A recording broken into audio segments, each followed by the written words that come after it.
नमस्कार, मी आशिष. VCN न्यूजच्या मराठी बातमीपत्रात तुमचं स्वागत आहे. बातम्यांकडे वळूयात एका मोठ्या बातमीला घेऊन. शाळेच्या अरेरावीमुळे शाळेतील विद्यार्थ्यांना त्रास देण्याचा प्रकार नुकताच समोर आलाय. पालकांनी शिक्षणाधिकारी यांच्याकडे तक्रार केली असता राजकीय पाठबळाला धरून संस्था चालक प्रसार माध्यमांशी सुद्धा आता अरेरावीची भाषा बोलू लागले आहेत. भारत सरकार तसेच राज्य सरकार यांनी शिक्षण घेणे सर्वांना बंधनकारक केलं असून याच्या माध्यमातून RTE नुसार शासन कोट्यातून विद्यार्थ्यांना शिक्षणाचा मूलभूत अधिकार या माध्यमातून महाराष्ट्र सरकारनं 15 मार्च 2013 पासून संपूर्ण राज्यभरातील सर्व शाळांमध्ये 25% आरक्षणासहित जाहीर केलाय. परंतु शासनानं राज्यभर शिक्षण सक्तीचं केलंय. यावर स्थानिक खासगी शिक्षण संस्था चालकांच्या शाळांमध्ये 25% आरक्षणात वर्ग 1 ते 8 च्या सर्व विद्यार्थ्यांना मोफत शिक्षण देण्यात यावं असा केंद्र व राज्य सरकारचा उद्देश होता. त्याकरता शिक्षणाचा अधिकार हा कायदा भारतीय संसदेमध्ये 2009 ला पारित करण्यात आला होता. या कायद्यानुसार भारतातील सर्व शाळांना तसेच खासगी संस्था चालकांना सुद्धा या कायद्याअंतर्गत शिक्षण सक्तीचं व मोफत करण्यात आलं होतं. अशातच अमरावती शहरातील दरवेळेस काही ना काही कारणामुळे चर्चेत राहणारी बालाजीनगर स्थित असलेल्या न्यू गोल्डन इंग्लिश स्कूलमध्ये यावेळेस वेगळाच प्रकार बघायला मिळाला. या शाळेमध्ये RTE अंतर्गत शिक्षण घेणाऱ्या विद्यार्थ्यांच्या पालकांकडून संस्था चालक व न्यू गोल्डन इंग्लिश स्कूलच्या मुख्याध्यापिका यांनी विद्यार्थ्यांच्या पालकांना सत्र 2016-17 या शैक्षणिक चालू सत्रात प्रवेश घेतेवेळी शाळेचा गणवेश आणि पुस्तकांकरता रुपये 3600 घेतले, तर चालू शैक्षणिक सत्राची प्रथम घटक चाचणी झाल्यानंतर परत रुपये 5300 फी भरण्याचा तकादा लावलाय असा आरोप काही पालकांनी केला असून पालकांनी याबाबत सविस्तर माहिती दिली आहे. मी सुधीर पांडुरंगजी दामोदरे. माझा मुलगा न्यू गोल्डन स्कूलमध्ये आहे. तर ते कसं RTE मध्ये ॲडमिशन झाली आहे त्याची 25% आरक्षणमध्ये. तर न्यू गोल्डनमध्ये ते पैशाची मागणी करत आहे. आम्ही पुरी साहेबांना, उपशिक्षण अधिकारी आहे ते, तिथं त्यांना 2 वेळा निवेदन दिले. निवेदन देऊनही काही होत नाही. तो पैशाची मागणी करतच आहे. कोण करत आहे नेमकं पैशाची मागणी आणि किती पैशाची मागणी करत आहे? तर मी आतापर्यंत नेमकं कोणी केली पैशाची मागणी आणि किती केली? पैशाची मागणी संस्था चालक अनिल असाल. आणि मी आतापर्यंत फर्स्टचे भरलेले आहे 9000, सेकंडचे भरले. आता थर्डमध्ये माझा मुलगा आहे, तरी पैसे मागणं चालूच आहे. आता 3000ची मागणी अजून करत आहे. कशासाठी 3000 रुपये? आता ते माहीत नाही मला, पण आम्हाला असं सांगण्यात आलं RTE मध्ये ॲडमिशन झाली तेव्हा की तुम्हाला 5 पैसेही लागणार नाही, पुरी साहेबांनी सांगितलं. आणि पुरी साहेबांनी हे लिहून पण दिलं आम्हाला. तरी आमच्याजवळ OC आहे, याची OC दाखवतो. हे पुरी साहेबांनी OC दिली, त्यांची सही आहे ती 12/2/2017 कारवाई करणार म्हणे. पण ते माझा मुलगा न्यू गोल्डन स्कूलमध्ये सेकंड क्लासमध्ये आहे. RTE थ्रू ॲडमिशन झाली होती त्याची. RTEच्या फॉर्ममध्ये लिहिलेलं होतं की मोफत आणि सक्तीचं शिक्षण, तरी तो पैशाची मागणी करत आहे. मागच्या वर्षी 5000 रुपये ॲडमिशन फी म्हणून घेतले. यावर्षी 3000 रुपये मागत होता. पण मी RTE थ्रू ॲडमिशन असल्यामुळं पुरी साहेबांनी म्हटलं होतं की पैसे भरायची आवश्यकता नाही, म्हणून पैसे भरलेले नव्हते. यावेळी ज्या पालकांनी फी भरण्याला नकार दिला त्या पालकांच्या पाल्यांना शाळेत बाकड्याखाली बसवण्यात आलं अशी माहिती VCN न्यूजला पालकांनी सांगितली आहे. मुलांची युनिट टेस्ट होती, तर काल त्यांना परीक्षेला मुलाला बसू दिलं नाही. आणि ज्या मुलांनी पैसे भरले नाही त्या मुलाला डेस्क बेंचच्या खाली ब्लॅकबोर्डवर खाली बसवलेलं होतं. आणि ज्या मुलांनी पैसे भरले नाही त्या मुलाला डेस्क बेंचच्या खाली ब्लॅकबोर्डवर खाली बसवलेलं होतं. आणि ज्या मुलांनी पैसे भरले नाही त्या मुलाला डेस्क बेंचच्या खाली ब्लॅकबोर्डवर खाली बसवलेलं होतं. त्यात तुमचा मुलगा पण समाविष्ट होता. आणि ज्या मुलांनी पैसे भरले नाही त्या मुलाला डेस्क बेंचच्या खाली ब्लॅकबोर्डवर खाली बसवलेलं होतं. या प्रकरणासंदर्भात आमचे प्रतिनिधी प्रवीण जोलेकर यांनी पालकांसोबत उपशिक्षणाधिकारी कार्यालय गाठले असता तेथे उपशिक्षणाधिकारी हजर नव्हते. त्यानंतर प्राथमिक शिक्षणाधिकारी यांच्याशी संपर्क साधण्याचा प्रयत्न केला असता त्यांचा फोन संपर्क क्षेत्राच्या बाहेर होता. न्यू गोल्डन इंग्लिश स्कूलमध्ये शिकत असलेल्या विद्यार्थ्यांच्या पालकांकडून संस्था चालक सर्रासपणे पैशांची मागणी करताना आढळून आले आहे. तर विद्यार्थ्यांना या गोष्टीचा त्रास सुद्धा देण्यात येतोय. RTE अंतर्गत शिक्षण घेत असलेल्या विद्यार्थ्यांना संपूर्ण पैसा राज्य शासन देते, तरी पण काही संस्था चालक शिकत असलेल्या पाल्य व त्यांच्या पालकांकडून विद्यार्थ्यांना काही बाबतीत सुविधा पुरवण्याकरता फीच्या स्वरूपात पैशांचा तकादा लावतात. अशा या न्यू गोल्डन इंग्लिश स्कूलचे संस्थाचालक यांच्या विरुद्ध पालक वर्गांनी शिक्षणाधिकारी यांच्याकडे धाव घेतली आहे.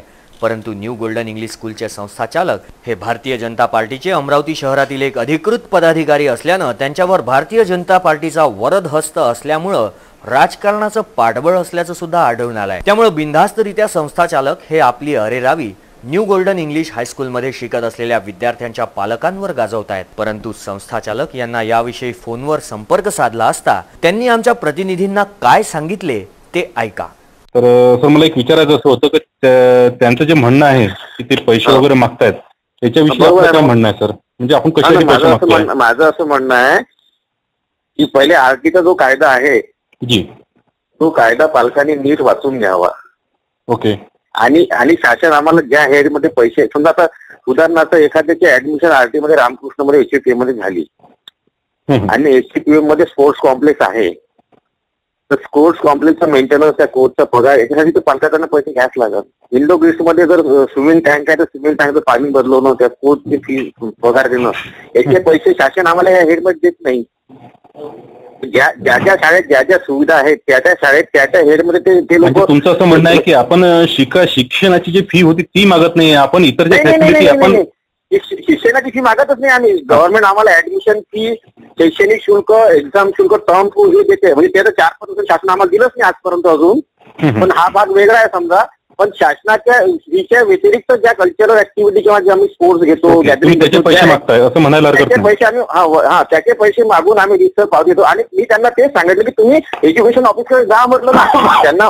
आणि सर एज्युकेशन जो आरटीचा जो कायदा आहे सर त्याच्यात स्पष्ट दिला आहे की वय वर्ष 6 ते 14 या मुलांना शिक्षणाचा हक्क भेटला पाहिजे. आम्ही त्यांना आधी शिक्षण द्यायला तयार आहे, उद्या द्यायला तयार आहे, परवा द्यायला. तो त्यांचा अधिकार आहे, हे आमचं कर्तव्य आहे सर. बरोबर आहे. बरोबर. पण सोबतच त्या कायद्यात असं म्हटलं की 3 महिन्याच्या आतमध्ये शाळांची प्रतिपूर्ती किंवा देयक अदा झाले पाहिजे. 8 वर्ष झाले सर आम्हाला अजून पैसे नाही आहे. एक दुसरी गोष्ट अशी की काही काही शाळांना तर 1 रुपया मिळाला नाही आणि शासनाने अजून त्या आरटीची अंमलबजावणी केली. तर शासनाचं जे हेड असेल तर पैसे वगैरे ठेवायचे, समजा या हेडमध्ये पैसे टाकायचं. आजपर्यंत शासनाने त्याचं हेड सुद्धा तयार नाही केलं. कधी सर्व शिक्षणामधले पैसे, कधी कशातले पैसे. आता आमचं सर हे म्हणत जसं तुम्ही ईबीसी कन्सेशन, आर्थिक दुर्बल यांचे चेक त्या मुलांच्या डायरेक्ट नावाने त्यांचे जमा करता, तसे आरटीचे पैसे डायरेक्ट मुलांच्या नावाने जमा करा. आम्हाला काही ऑब्जेक्शन नाही. आम्ही पालकाकडनं फी घेतो. तुम्ही पालकांना 2 वर्षांनी पैसे द्या, 4 वर्षांनी द्या, नका देऊ. आम्हाला तर सर शाळा चालवायला फी पाहिजे. आज सर माझ्या शाळेत पहिल्या 5 वर्ष आधी 25 पोरं आले होते, आज ते 1,200 झाले.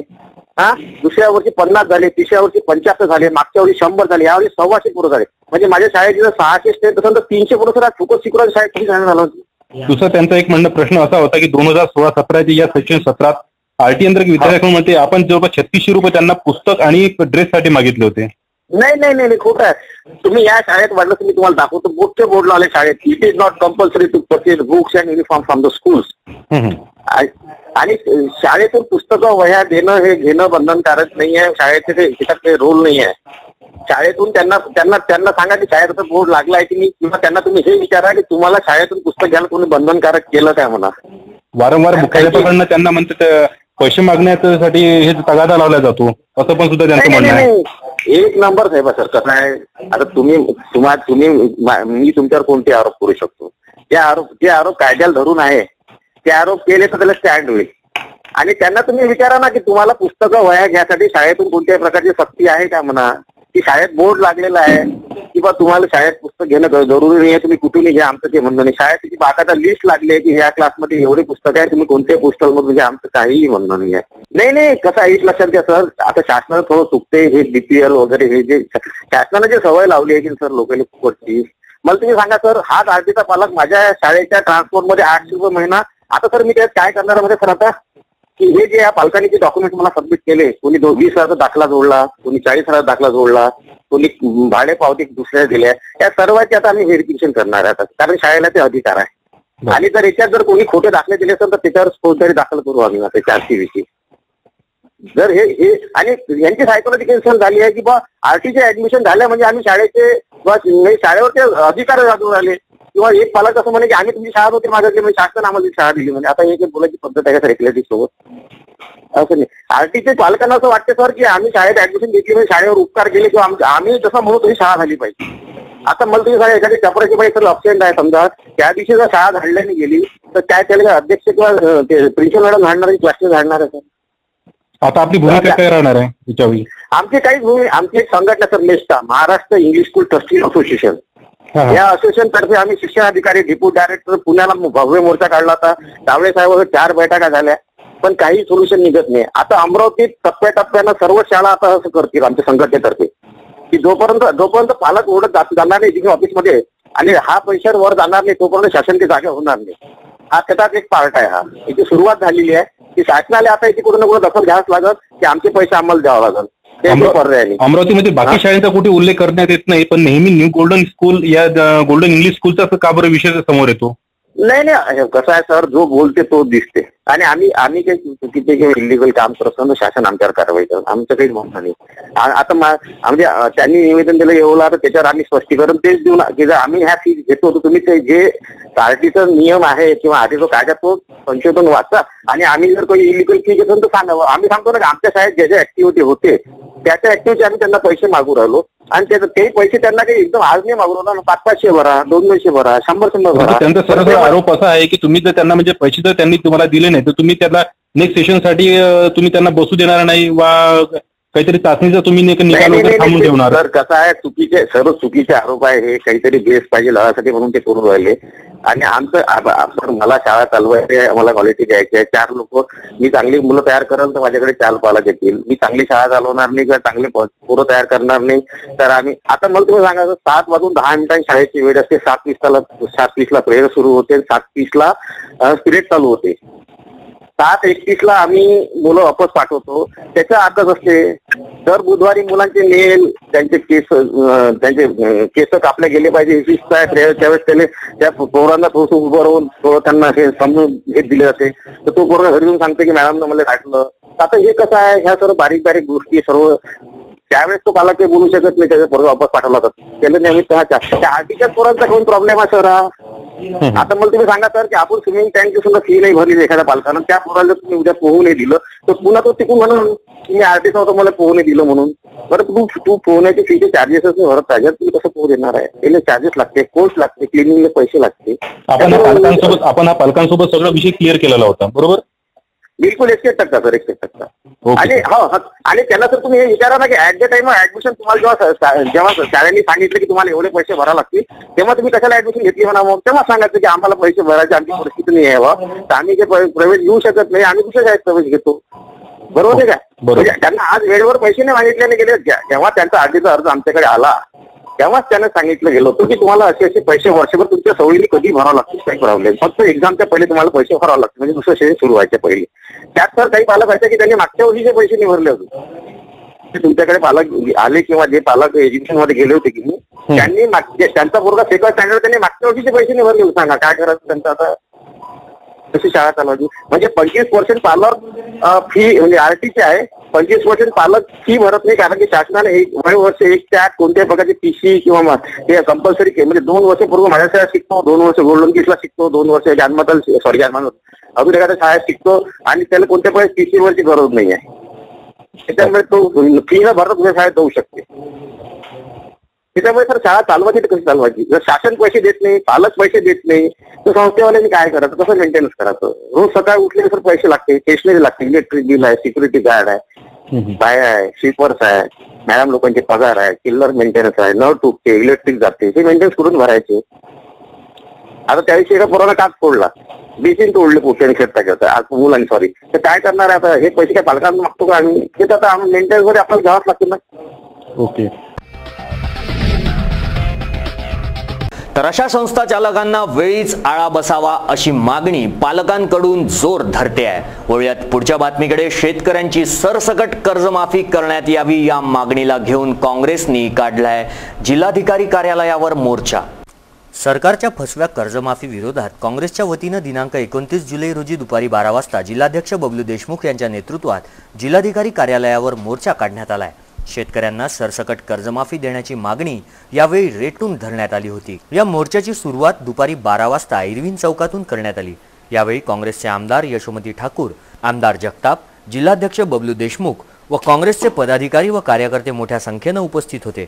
सरकारने जाहीर केलेली कर्जमाफीची आकडेवारी खोटी असून चुकीचे आकडे दाखवून सरकार जनतेची फसवणूक करते आहे असा आरोप सरकारवर यावेळी करण्यात आलाय। जैसी बात ऐसी है कि सरकार तो हर दिन अपना निवेदन बदल रही है। पहले दिन ही सभागृह के पहले दिन ही उन्होंने अपना खुद का अभिनंदन करा लिया और उसमें हर रोज उसमें बदलाव कर रहे हैं, हर रोज कुछ न कुछ नए डाल रहे हैं, हर रोज नियम नया डाल रहे हैं। और वास्तविकता में आप यदि गांव खेड़े में जाकर देखोगे तो वहाँ पे कर्जमाफी नहीं हुई है। यही चित्र हम लोगों के सामने है। कितने परसेंटेज किसानों की हो रही है संभावित? देखो, आज की तारीख में तो किसी को भी कर्जा नहीं मिला है। आज की तारीख में तो किसी को भी कर्जा मिला नहीं है। हम लोगों ने हजारों निवेदन लाकर दिए कि माझी कर्जमाफी झालेली नाही। आप यदि देखोगे तो आपको पता चलेगा। आज की तारीख में एक पेरनी का वक्त निकल गया, पेरनी का वक्त निकलने के बाद भी हाथ में एक पैसा नहीं आया। मेरे खुद के मतदार संघ में एक किसान ने आत्महत्या कर ली, उसको 10,000 रुपये नहीं मिले करके। तो ये सिर्फ घोषणाबाजी की सरकार है। सरकारने जाहीर केलेली कर्जमाफी 34,000 कोटींची नसून फक्त 5,000 कोटींची आहे। केवळ 15 लाख शेतकऱ्यांना या कर्जमाफीचा लाभ मिळणार आहे। त्यामुळे राज्यातील बहुतांश शेतकऱ्यांना कर्जमाफीचा लाभ मिळणार नसल्याने कर्जमाफीचा लाभ न मिळालेले आणि 7/12 कोरा न झालेल्या जिल्ह्यातील सर्व शेतकऱ्यांचा माझी कर्जमाफी झाली नाही अशा अर्जावर स्वाक्षऱ्या करून हे अर्ज जिल्हाधिकारी यांना सादर करण्यात आले। मोर्चा जेव्हा जिल्हाधिकारी कार्यालयाकडे वळला त्यावेळेस या मोर्चावर नियंत्रण ठेवण्यासाठी पोलिसांनी रस्त्यावर जे बॅरिकेड्स लावले होते ते सुद्धा या मोर्चेकऱ्यांकडून तोडण्यात आले। मोर्चाचे उग्र रूप पाहता पोलीस व्यवस्था कमी पडताना दिसता क्षणीच काँग्रेसचे सर्व पदाधिकारी व कार्यकर्ते जोरजोरात शासनाच्या विरोधात नारेबाजी करू लागले।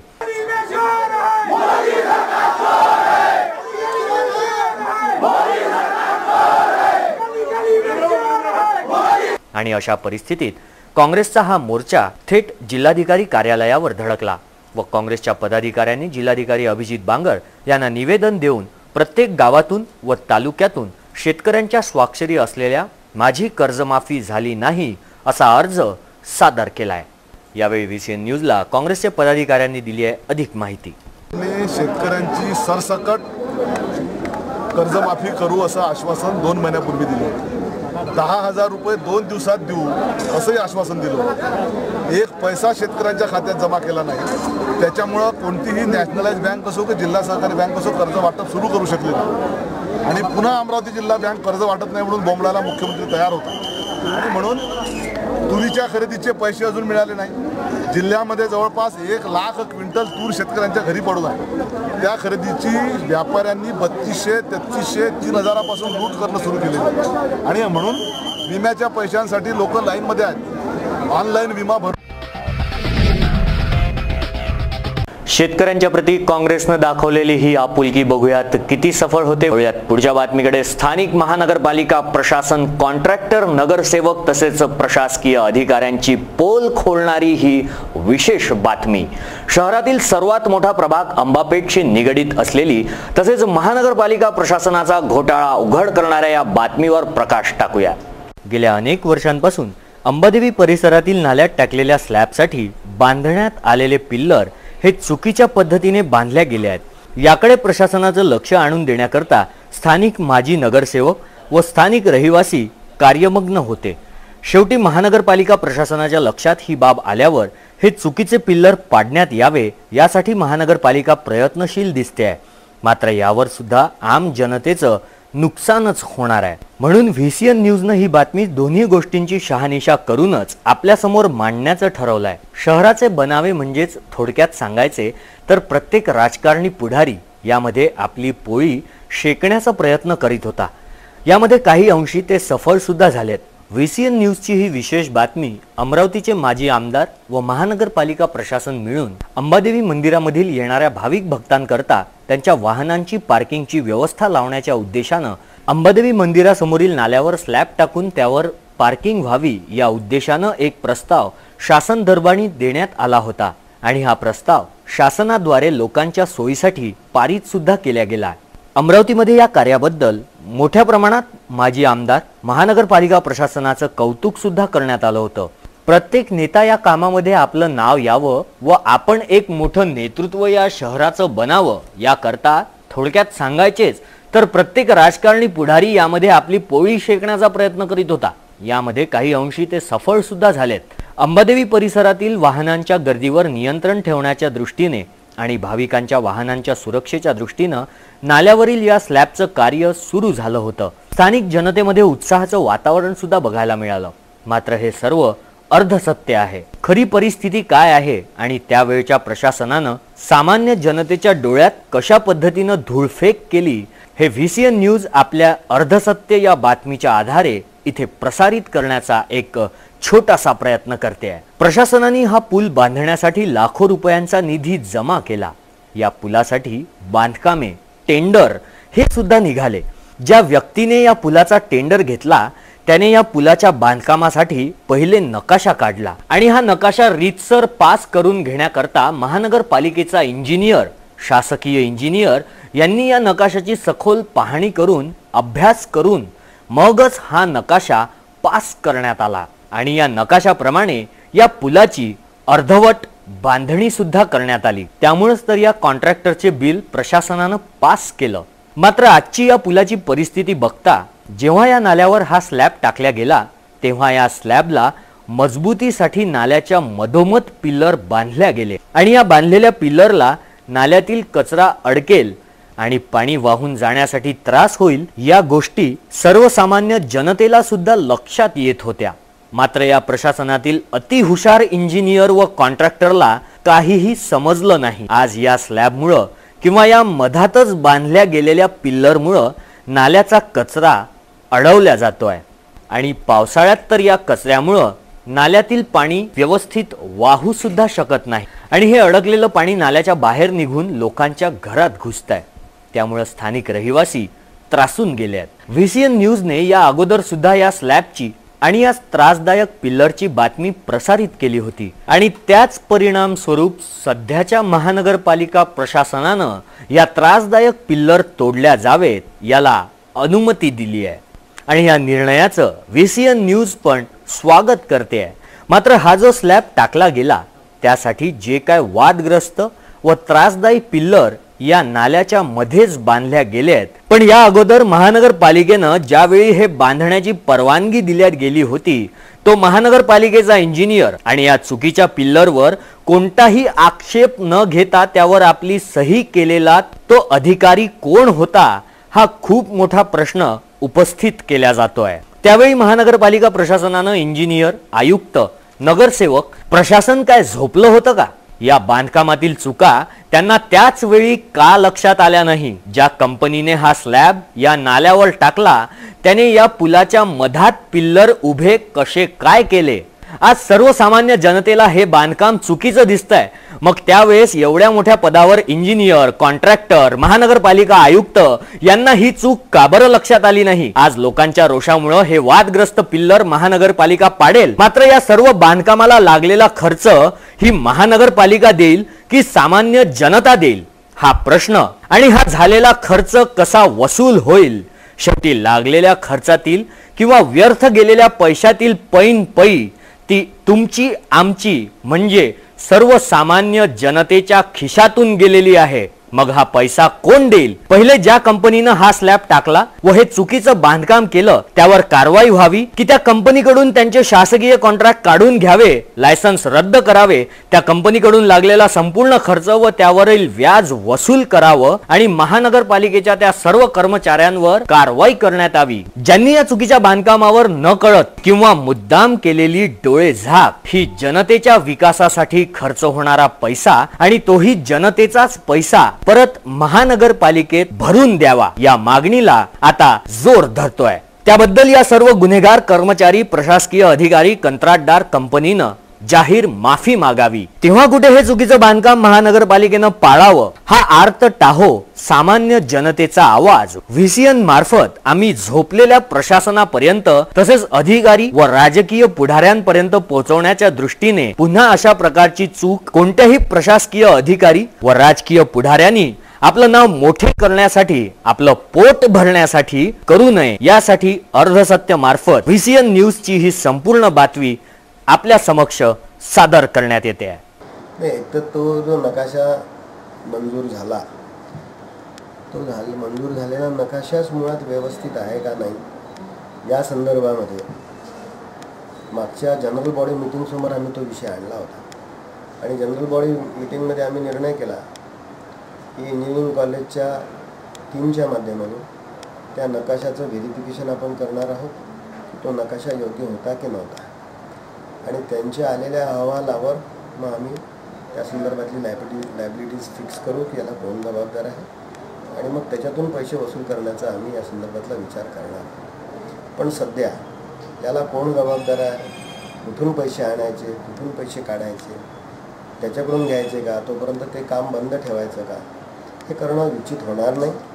आणि म्हणून त्या भागातल्या लोकांच्या घरात पाणी शिरू नये यासाठी म्हणून महानगरपालिका त्या संदर्भातली कारवाई करते आहे, तो खर्च करतो आहे आणि ज्यावेळी जबाबदारी निश्चित होईल त्यावेळी मात्र नक्कीच त्यांच्याकडून पैसे वसूल करण्याची प्रक्रिया आम्ही करणार. म्हणजे खर्च मनपा करणार आहे सध्या मनपा, कारण की जनतेच्या आरोग्यासाठी ते करणं महत्त्वाचं आहे. अंबा नाल्यावरती पूल बांधला गेला आहे आणि पार्किंगची व्यवस्था सुद्धा केलेली आहे, मात्र ते पार्किंग बंद केलेलं आहे आणि अंबादेवी संस्थाने तिथे गेट लावून स्वतः वापर करण्यात आलेला आहे. या संदर्भामध्ये एकदा कागदपत्राची पाहणी करण्याचा आमचा निर्णय झालेला आहे. एकदा त्यातली वास्तविकता काय आहे, कारण की तो नेहमीचाच विषय आहे. अंबादेवी संस्थान आणि त्या ठिकाणी असलेली दुकानं त्यांचा नेहमीचा वाद बरेच दिवसापासून चालू आहे. आम्ही पाहतो आहे त्या संदर्भात महानगरपालिकेचा हस्तक्षेप करण्याची वेळ येऊ नये.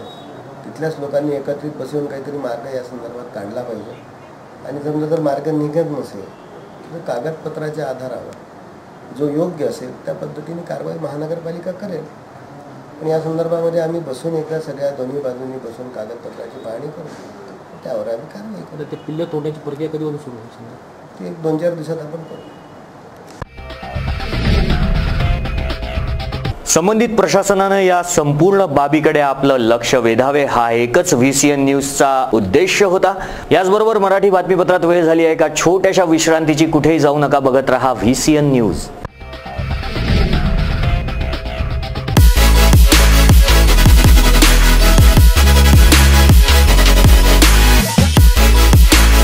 आप देख रहे हैं VCN न्यूज, आपका विदर्भ, आपके समाचार.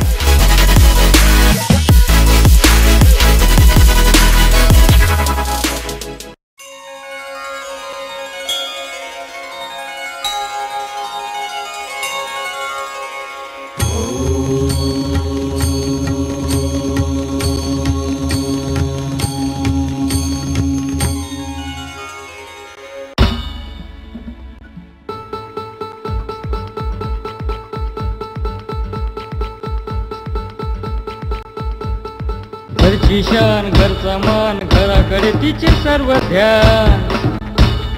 कोण आहे ती, अहो हो कोण आहे ती, गृहलक्ष्मी, गृहलक्ष्मी.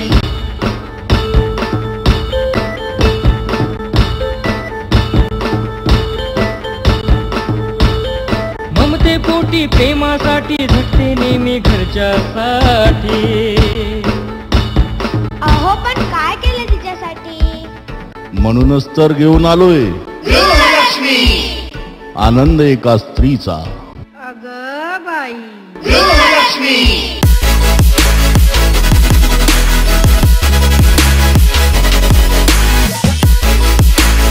आप देख रहे हैं VCN न्यूज, आपका विदर्भ, आपके समाचार.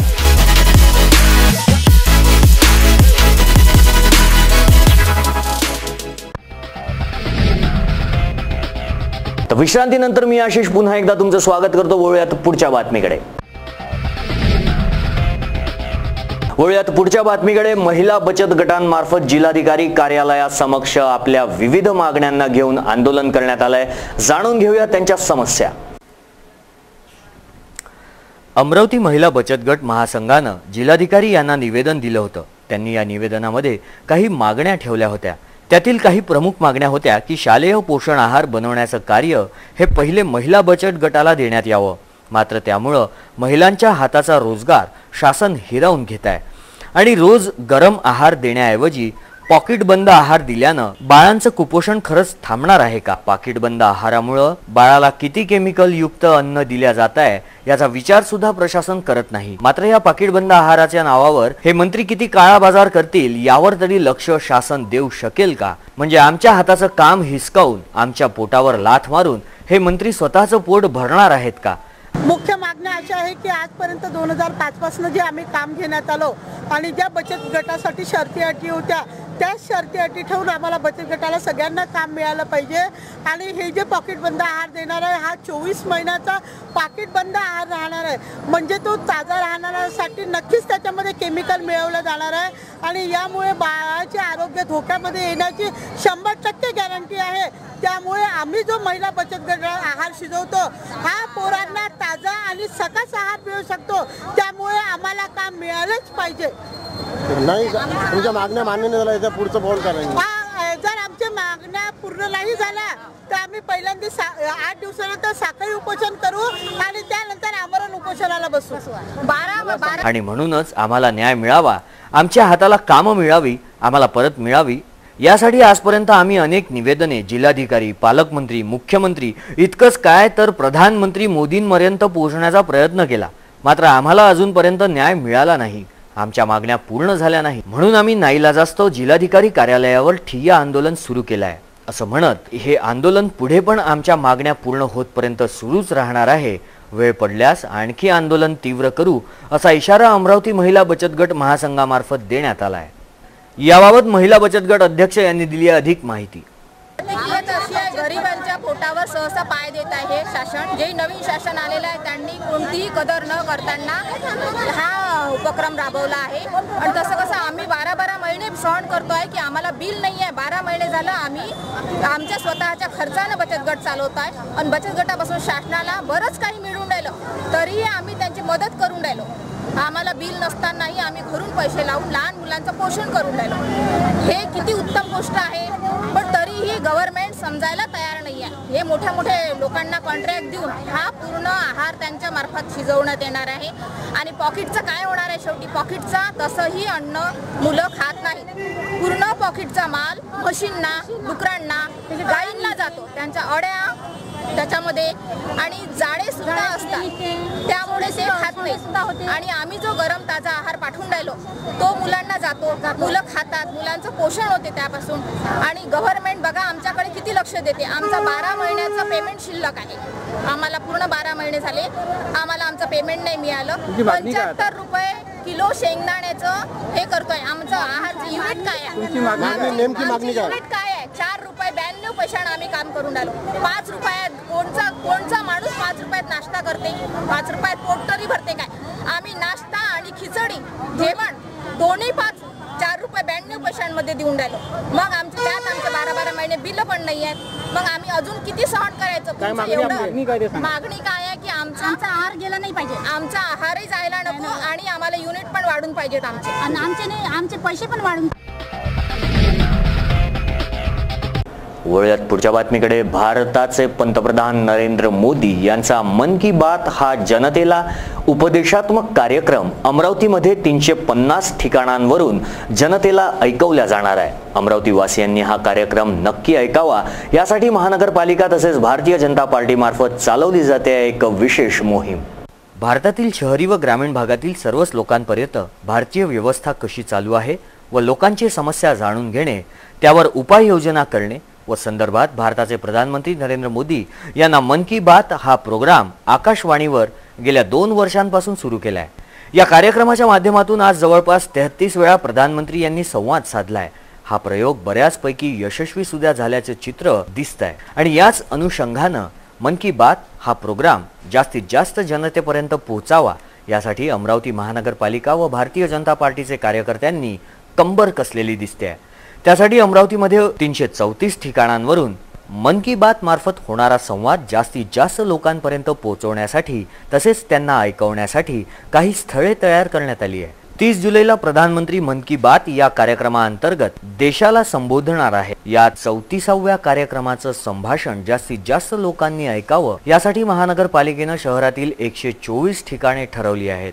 व त्यात भारतीय जनता पार्टीच्या कार्यालयांनी आपल्या आपल्या प्रभागात जवळपास 200 ठिकाणी रविवारी सकाळी 11 ते 11:30च्या दरम्यान या कार्यक्रमाचं आयोजन करण्यात आलंय आणि याबद्दलची संपूर्ण माहिती महानगरपालिका स्थायी समिती सभापती तुषार भारतीय यांनी VCN न्यूजला दिली आहे। अमरावती शहरामध्ये माननीय देशाचे प्रधानमंत्री नरेंद्रजी मोदी यांची मन की बात हा कार्यक्रम 350च्या वर ठिकाणी आपण आता आयोजित करतो आहे। अतिशय आनंदाचं वातावरण आहे, उत्साहवर्धक वातावरण आहे। सगळ्या संस्था सगळ्या NGOज, ज्येष्ठ नागरिक संघ उत्स्फूर्तपणे आणि मला सांगायला अतिशय आनंद होतो की काही ठिकाणच्या नोंदी आमच्याकडे नाही आहेत, पण त्यांनी त्या ठिकाणी कार्यक्रम अरेंज करून त्यांनी आम्हाला कळवलं आहे की आम्ही आता हा कार्यक्रम करतो आहे। त्यामुळे साधारणतः 2 कॉलन्यां मिळून कार्यक्रम, 1 कॉलन्यां मिळून कार्यक्रम, असं प्रत्येक ठिकाणी खूप ठिकाणी हे होत आहे।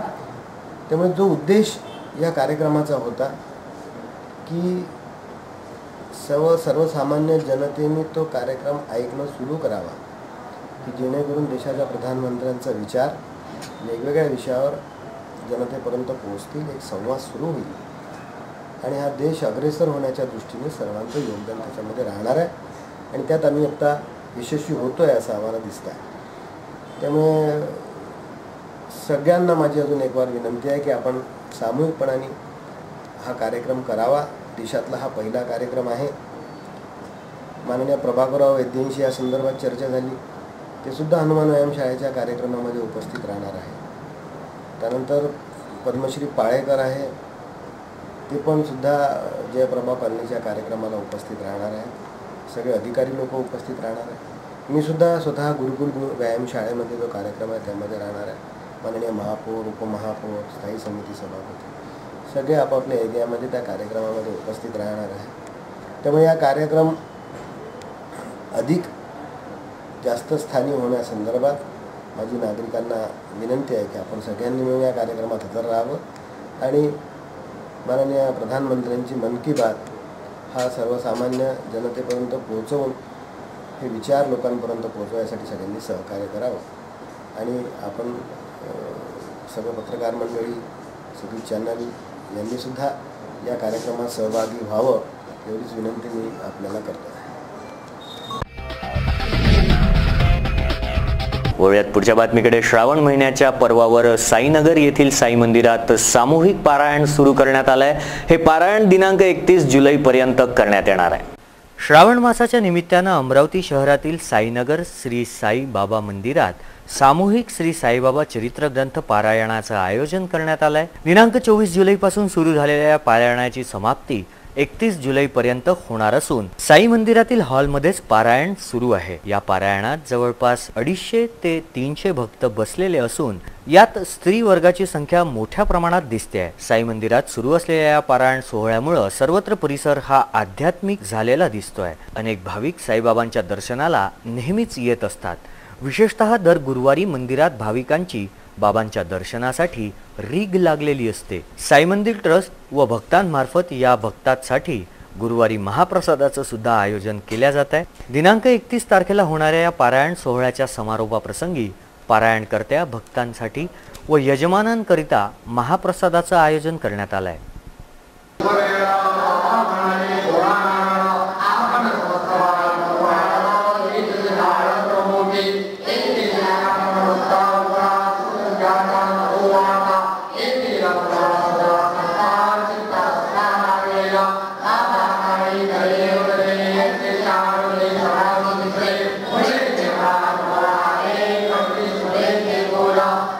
वळूयात पुढच्या बातमीकडे। शहर पोलिसांच्या तत्परतेनं राजापेठ पोलिसांनी दुचाकी चोरास अवघ्या 36 तासाच्या आत अटक केली आहे व गाडगेनगर पोलिसांनी परिसरातील लूटमार प्रकरणात 2 संशयितांना ताब्यात घेतलाय। अमरावती शहरात चोरी तसेच लूटपाटीच्या घटना कमी होण्याचं काही नाव घेत नाही। पोलीस प्रशासन मात्र भरपूर मेहनत करताना दिसून येत आहे आणि काही दिवसा अगोदरच पोलीस आयुक्त दत्तात्रय मंडलिक यांनी शहरातील पोलीस स्टेशनचे पोलीस निरीक्षक तसेच पोलीस कर्मचारी यांची बैठक घेऊन त्यांना निर्देश सुद्धा दिले आहेत. अमरावतीमधील चालत असलेल्या गैरप्रकारावर अंकुश लावण्यासाठी ठोस पावले उचलण्याचे निर्देश यावेळी देण्यात आले होते आणि पोलीस प्रशासन या कामात जोमानं कार्य करताना सुद्धा दिसून आलाय. त्यामुळे शहरात घडत असलेल्या चोरी, मारामारी, लूटपाट अशा बऱ्याचपैकी घटनांवर अंकुश लागलेला बघायला मिळतोय. याचं उदाहरण आज शहरात पाहायला मिळालं. राजापेठ पोलीस स्टेशन अंतर्गत येणाऱ्या नरहरी नगरातील दिनकर वैद्य यांची दुचाकी दिनांक 26 जुलै रोजी घराजवळूनच चोरी करण्यात आली होती.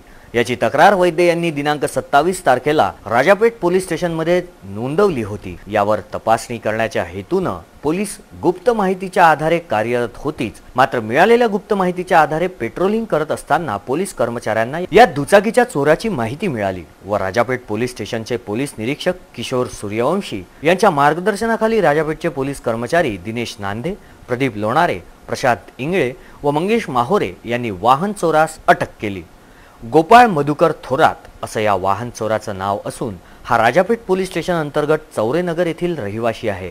या आरोपीकडून दिनकर वैद्य यांची MH27X9868 या नंबरची दुचाकी पोलिसांनी जप्त केली आहे. राजापेठचे पोलीस निरीक्षक किशोर सूर्यवंशी यांनी VCN न्यूजला दिली अधिक माहिती. राजापेठ पोलीस स्टेशन हद्दीत फिर्यादी दिनकर गोविंदराव वैद्य नरहरी नगर अपार्टमेंटमध्ये राहतात. त्यांची गाडी रात्री 27 आणि 28च्या रात्री कोणतरी अज्ञात चोरट्याने चोरून नेल्याबद्दल राजापेठ पोलीस स्टेशनला अपनंबर 560/17 कलम 379 प्रमाणे मोटरसायकल चोरीचा भादवीचा गुन्हा दाखल करण्यात आला. त्याप्रमाणे इन्फॉर्मेशन आम्ही सर्व वायरलेसला ग्रुपला इन्फॉर्मेशन पास केले. आमचे बीट मार्शल दिनेश नांदे, प्रदीप लोणारे व इतर जे कर्मचारी आहे बीट मार्शल 1 आणि 2 त्यांना त्या गाडीबाबत नंबर आणि सूचना दिल्यात.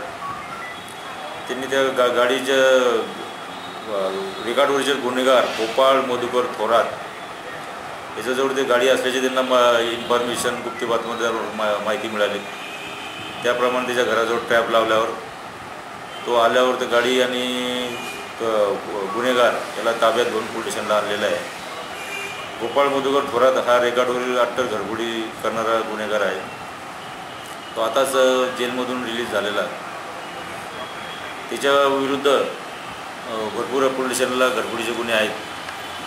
त्याच्याकडून आणखी काही मोटरसायकली आणि घरगुडी काही निघतात काय त्याबाबत त्याच्याकडून बारीक चौकशी करून कारवाई करण्यात येईल. त्याचबरोबर विदर्भ माध्यमिक शिक्षण संघटनेनं अमरावती शिक्षण उपसंचालक कार्यालयासमोर धरणे आंदोलन केलं आहे. जाणून घेऊया त्यांच्या मागण्या. खाजगी व स्थानिक स्वराज्य संस्था अंतर्गत माध्यमिक व उच्च माध्यमिक शाळा, खाजगी आश्रमशाळा, शिक्षक व शिक्षकेतर कर्मचारी यांच्या प्रलंबित मागण्या तसेच समस्या निवारणार्थ विदर्भ माध्यमिक शिक्षण संघाकडून शिक्षण उपसंचालक कार्यालयासमोर धरणे आंदोलन करण्यात आलं आहे. यामध्ये शिक्षक व शिक्षकेतर कर्मचाऱ्यांच्या मागण्या ठेवल्या आहेत. केंद्रीय कर्मचाऱ्यांप्रमाणे 7वा वेतन आयोग राज्यातील सर्वच शिक्षक व शिक्षकेतर कर्मचाऱ्यांना त्वरित लागू करावा. केंद्राप्रमाणे शिक्षक शिक्षकेतर कर्मचाऱ्यांचे निवृत्तीचे वय 58 वर्षावरून वाढवून 60 वर्ष करण्यात यावं. 12 वर्ष व 24 वर्ष झालेल्या शिक्षकांना विना अट वरिष्ठ श्रेणी व निवड श्रेणी मंजूर करावी. संपूर्ण अतिरिक्त शिक्षक कर्मचाऱ्यांचं समायोजन झाल्यानंतर नवीन भरती प्रक्रिया सुरू करण्यात यावी. अशा मागण्यांसहित विना अनुदानित कनिष्ठ महाविद्यालयांना अनुदान देण्यात यावं. यासह विद्यार्थ्यांचे बँकेत खाते झिरो बॅलन्स तत्वावर पूर्वीप्रमाणे सुरू ठेवावे. विद्यार्थ्यांची पटनोंदणी झाली नसल्यास शिक्षकांना दोषी ठरवण्याचा निर्णय रद्द करावा. अशा अनेक मागण्या घेत आज विदर्भ माध्यमिक शिक्षक संघानं अमरावती शिक्षण संचालक कार्यालयासमोर धरणे आंदोलन केलंय. या आंदोलनाबद्दल VCN न्यूजला अधिक माहिती दिली आहे माजी आमदार डायक गव्हाणे यांनी. जे आंदोलन या ठिकाणी घेतलेलं आहे याच्यामध्ये विशेष करून अनेक वर्षापासूनच्या प्रलंबित मागण्या आहेत, काही करंट मागण्या सुद्धा आहेत. प्रामुख्यानं पहिली मागणी आहे 7वा वेतन आयोग तातडीनं मंजूर करावा. शासनानं मुख्यमंत्र्यांना माननीय आम्ही 12, 13, 14 जुलैला जे आंदोलन पुकारलं होतं राज्यव्यापी त्याच्यात आश्वासन दिलं होतं की आम्ही ऑक्टोबरपर्यंत 7वा वेतन आयोग लागू करू. पण आता त्यांचं जे प्रोसिडिंग आलं त्याच्यामध्ये त्यांनी बक्षीस समितीला पुन्हा आता मुदतवाढ दिल्यासारखं ते पत्रक काढलेलं आहे. त्याचा अर्थ शासन याच्यापासून दूर जाण्याचा प्रयत्न करत आहे आणि म्हणून प्रत्यक्ष या आंदोलनाच्या माध्यमानं त्यांचं लक्ष वेधावं म्हणून हे आंदोलन आहे. केंद्रीय कर्मचाऱ्यांना 1 जानेवारी 17 पासून महागाई भत्ता, वाढीव महागाई भत्ता दिलेला आहे. इथे ऑक्टोबरपासून देण्याचं त्यांनी मान्य केलेलं आहे. ते ऑक्टोबरपासून दिवाळीच्या पूर्वी म्हणलेलं आहे, म्हणजे ऑक्टोबरपासून आम्ही देऊ असं त्यांनी मान्य केलं आहे. त्याची पूर्तता झालीच पाहिजे. आणि विशेष करून हे अंशदायी निवृत्ती वेतन योजना जुनी लागू करावी ही प्रामुख्याने फार तीव्र मागणी आहे. ही जरी केंद्रामध्ये वेगळ्या पद्धतीची ती मागणी मंजूर 95 पासूनची झालेली असली तरी आमची मात्र जुन्याप्रमाणेच निवृत्ती वेतन योजना लागू करावी अशी मागणी आहे. आणि विशेष करून वळूयात पुढच्या बातमीकडे. छावा संघटनेकडून पोलीस आयुक्त यांना शहरातील जड वाहनांकडून होणाऱ्या अपघातांवर आळा घालण्यासाठी प्रवेश बंदी करण्यात यावी या संदर्भात एक निवेदन सादर करण्यात आलं आहे. शहरात चालू असलेल्या अपघातांवर आळा लावण्यासाठी छावा मराठा युवा संघटनेनं पोलीस आयुक्तांना एक निवेदन दिलं आहे. अमरावतीमध्ये रस्त्याच्या अपघातांना आळा लावण्यासाठी वाहतूक पोलीस निष्फळ दिसत आहेत. अमरावतीमध्ये सकाळच्या सुमारास 7 वाजल्यापासून ज्येष्ठ नागरिक फिरायला निघतात. तसेच शाळेचे विद्यार्थी सुद्धा याच वेळी रस्त्यानं वाहनं किंवा सायकलीनं जातात. त्यामुळे यावेळेस जड वाहनांना सकाळी 7 ते 12 वाजेपर्यंत नो एंट्री करावी, कारण जास्तीत जास्त अपघात हे शहरात चालणाऱ्या गिट्टी बोल्डर, वाळू व रेती या वाहतूक करणाऱ्या ट्रकमुळेच होताना दिसत आहेत. गेल्या 2 दिवसांअगोदर अशाच एका ट्रकमुळे एका महिलेला आपला जीव गमवावा लागला होता. हे ट्रक जेव्हा शहरातून आपली वाहने चालवतात त्यावेळेस असं वाटतंय की हे ट्रक चालवतायत की विमान, कारण याचा वेग बघितल्यास मनाला धडकी भरते. त्यामुळे या सर्व जड वाहनांना शहरात रात्री 12 ते 6 या वेळेसच प्रवेश देण्यात यावा, जेणेकरून शहरातील अपघातांवर थोड्या प्रमाणात का होईना पण नियंत्रण मिळवता येईल. याच अनुषंगानं पोलीस आयुक्तांना निवेदन देण्यात आलंय.